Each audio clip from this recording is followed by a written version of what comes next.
Shalom, saudara yang dikasih oleh Tuhan. Puji Tuhan, pada pagi hari ini kita bertemu kembali lewat ibadah online. Saya percaya setiap kesempatan yang kita dapatkan untuk kita boleh mengikuti ibadah online, semua itu hanya karena kasih karunia Tuhan, kebaikan Tuhan, sehingga kita boleh ada lagi di dalam ibadah online pada pagi hari ini. Saya percaya Tuhan sedang menyediakan berkat untuk kita semua. Puji Tuhan, saudara-saudara yang dikasih oleh Tuhan, firman Tuhan pada pagi hari ini saya beri judul menerima pengajaran, ya, menerima pengajaran. Nah, minggu lalu kita sudah belajar, ya, atau membahas tentang menginjil, ya, tentang menginjil. Mungkin saudara-saudara yang minggu lalu tidak sempat mengikuti ibadah online, saudara bisa mendengarkan lagi khotbah itu, ya, yang minggu lalu, ya. Di dalam ibadah yang lalu, ya, kita telah membahas tentang menginjil, ya. Apa itu kekuatan Injil? Pengaruhnya dan bagaimana kita memberitakannya. Nah, hari ini saya mau sedikit membahas lanjutannya, ya, saudara. Saya ingin membahas tentang tipe-tipe orang ketika menerima Injil, ya, saudara. Nah, ini berlaku untuk orang-orang yang saudara injili, ya, tapi termasuk juga saudara sendiri yang saat ini sedang menonton atau mengikuti ibadah online pada pagi hari ini. Nah, saudara-saudara, mari kita membaca terlebih dahulu di dalam Injil Markus pasal yang keempat. Kita baca ayat 3 sampai dengan ayat 9. Demikian bunyi firman Tuhan. Dengarlah, adalah seorang penabur keluar untuk menabur. Pada waktu ia menabur, sebagian benih itu jatuh di pinggir jalan. Lalu datanglah burung dan memakannya sampai habis. Sebagian jatuh di tanah yang berbatu-batu, yang tidak banyak tanahnya, lalu benih itu pun segera tumbuh, karena tanahnya tipis. Tetapi sesudah matahari terbit, layulah ia dan menjadi kering karena tidak berakar. Sebagian lagi jatuh di tengah semak duri, lalu makin besarlah semak itu dan menghimpitnya sampai mati, sehingga ia tidak berbuah. Dan sebagian jatuh di tanah yang baik, ia tumbuh dengan suburnya dan berbuah. Hasilnya ada yang 30 kali lipat, ada yang 60 kali lipat, ada yang 100 kali lipat. Dan katanya, siapa mempunyai telinga untuk mendengar, hendaklah ia mendengar. Nah, saudara-saudara, di sini ada 4 tipe hasil taburan benih, ya. Yang pertama ada benih yang ketika ditabur, dia jatuh di pinggir jalan, lalu dimakan burung, ya. Yang kedua, saudara, ada benih yang ditabur, dan benih yang ditabur itu jatuh di bebatuan, ya, tapi kemudian dia cepat layu. Yang ketiga, ada benih yang ditabur, dan waktu ditabur itu dia jatuh di semak duri, lalu dia mati karena kena durinya, ya. Dan yang keempat adalah benih yang ketika ditabur dia jatuh di tanah yang baik dan kemudian dia berbuah. Nah, saudara-saudara, kalau kita lihat berikutnya di dalam ayat 13. Lalu ia berkata kepada mereka, tidakkah kamu mengerti perumpamaan ini? Kalau demikian bagaimana kamu dapat memahami semua perumpamaan yang lain? Menabur itu menaburkan firman. Nah, jadi saudara-saudara, ya, kita lihat konteks perumpamaan ini adalah konteks menabur firman, ya. Saya tidak ngomong menabur tentang uang, tentang materi dan lain-lain, tapi menabur firman, ya. Yang saya bahas di sini pada pagi hari ini adalah kita menabur firman, ya. Nah, seringkali saudara, saya sudah bahas minggu yang lalu, banyak orang ketika dia mau menabur firman, ya, orang itu malu, ya, malu untuk menyampaikan firman kepada orang lain. Misalnya ketika ada teman saudara, kerabat saudara, sahabat saudara datang, ya mereka punya masalah, ada keluhan di dalam hati mereka, kemudian mereka curhat terhadap saudara. Nah, seharusnya itu adalah kesempatan yang baik, ya, saudara bisa menceritakan atau menabur firman, ya, cerita tentang Yesus. Tapi justru sebaliknya yang terjadi ketika ada orang datang curhat kepada kita, menyampaikan permasalahannya, isi hatinya, kita justru malu, ya, saudara. Kita sungkan, ya, kita merasa diri kita ini tidak layak untuk menyampaikan firman. Kita merasa aku tidak pintar ngomong untuk menyampaikan firman, ya, dan masih banyak alasan-alasan yang lain yang membuat kita tidak bisa untuk menabur firman kepada orang lain.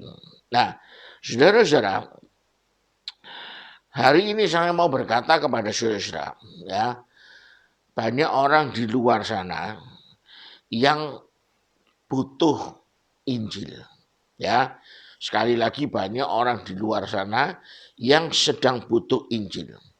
Minggu yang lalu saya katakan Injil itu dalam bahasa Inggrisnya itu gospel atau kabar baik, ya, kabar baik. Banyak orang yang sedang menunggu untuk mendengar tentang kabar baik, ya. Kabar baik apa? Kabar baik bahwa Yesus itu mengasihi semua orang, ya. Yesus itu mengasihi mereka dalam kondisi apapun, ya. Yesus sedang menunggu mereka semua untuk kembali kepada jalan yang benar. Yesus ingin menolong mereka. Ya, Yesus ingin memulihkan mereka. Nah, saudara-saudara, percayalah, seburuk-buruknya atau sejelek-jeleknya seseorang, semua orang itu butuh Yesus. Ya, firman Tuhan katakan di Amsal pasal 4 ayat 22 katakan bahwa firman itu adalah kehidupan bagi mereka yang mendapatkannya dan kesembuhan bagi seluruh tubuh mereka. Orang-orang di luar sana itu butuh Yesus. Amin ya, saudara. Nah, soal mereka mau menerima, mereka mau menolak, mereka mau bertumbuh atau tidak, itu urusan pribadi mereka masing-masing. Ya, itu pilihan mereka, saudara. Nah, sebentar kita akan melihat tentang tipe-tipe orang, ya, yang menerima pengajaran Injil, ya. Termasuk kita juga harus melihat, mengkoreksi, ya, aku ini ada di tipe yang mana, ya. Tapi sebelumnya mari kita baca dulu ayat 15 sampai ayat yang ke-20, ya. Orang-orang yang di pinggir jalan, tempat firman itu ditaburkan, ialah mereka yang mendengar firman. Lalu datanglah iblis dan mengambil firman yang baru ditaburkan di dalam mereka.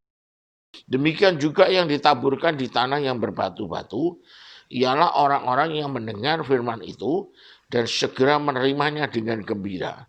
Tetapi mereka tidak berakar dan tahan sebentar saja. Apabila kemudian datang penindasan atau penganiayaan karena firman itu, mereka segera murtad. Dan yang lain ialah yang ditaburkan di tengah semak duri, itulah yang mendengar firman itu. Lalu kekhawatiran dunia ini dan tipu daya kekayaan dan keinginan-keinginan akan hal yang lain masuklah menghimpit firman itu sehingga tidak berbuah.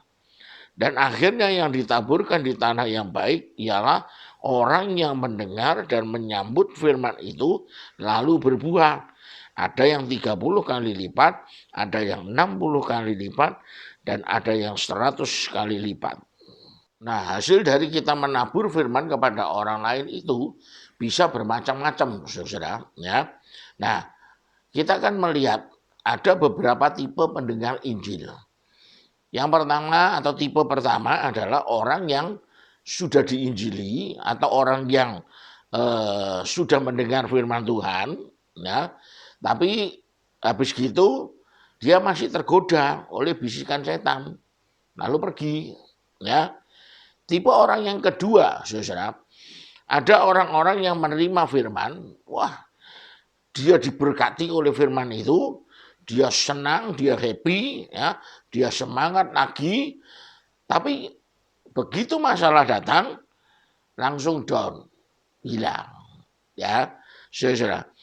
Tipe orang yang ketiga, ini adalah orang-orang yang menerima firman, ya, dan mau bertahan, saudara. Tapi karena banyaknya masalah, ya, dan keinginan-keinginan lain yang tidak sesuai dengan jalan Tuhan, maka dia tidak berbuah. Ya.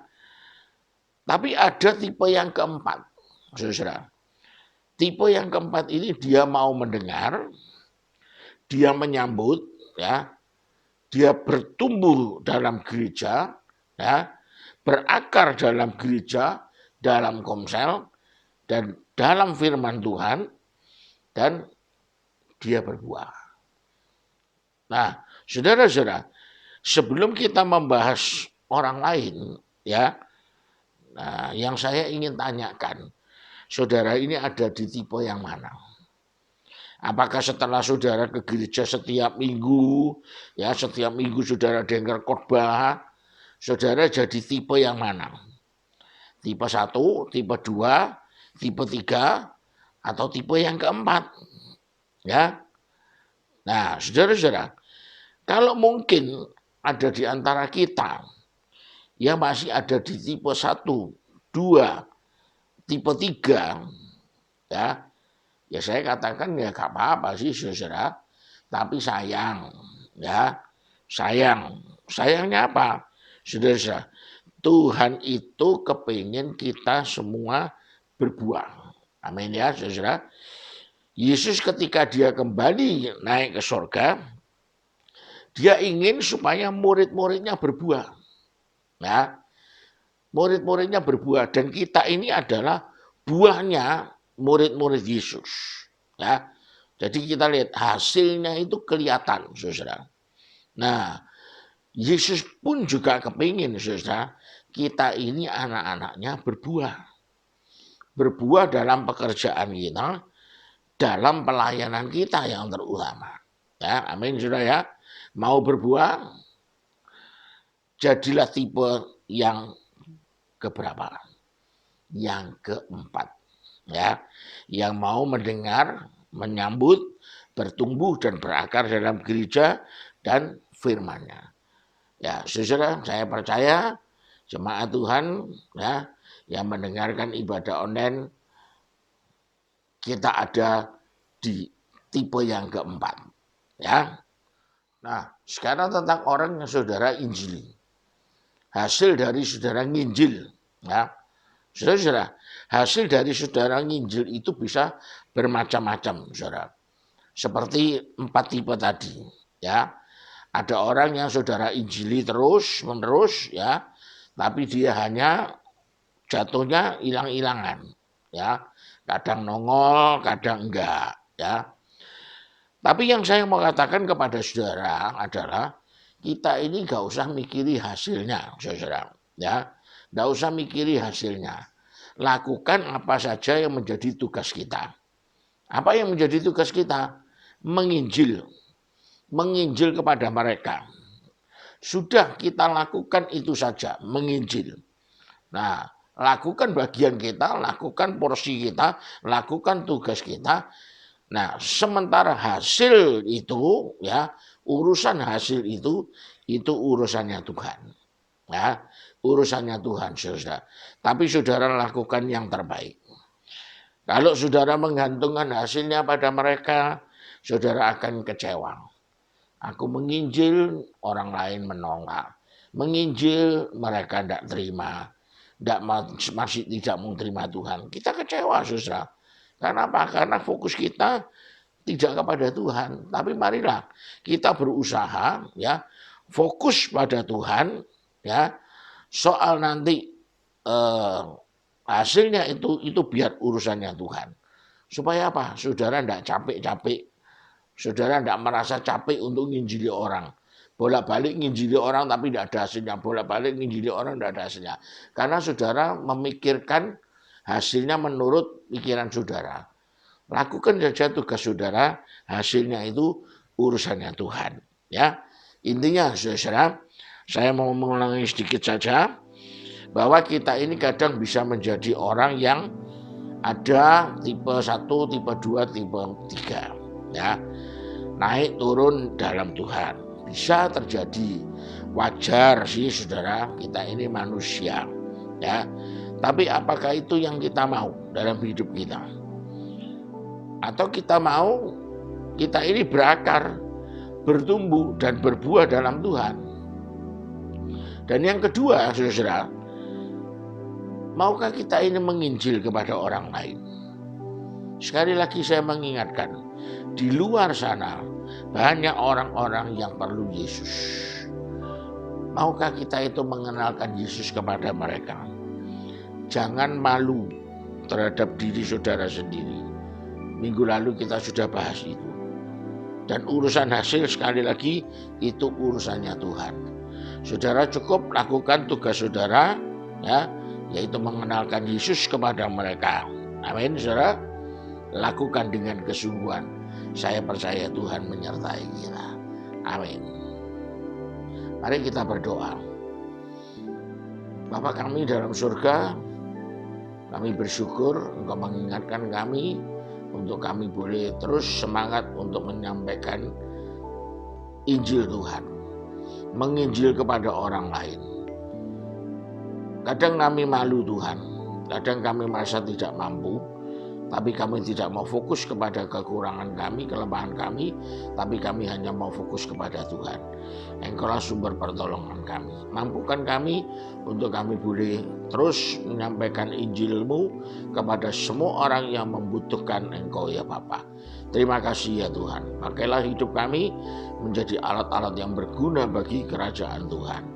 Tuhan berkati jemaat Tuhan yang sudah mendengarkan firman-Mu. Berkati kehidupan mereka, berkati rumah tangga mereka, berkati usaha pekerjaan mereka.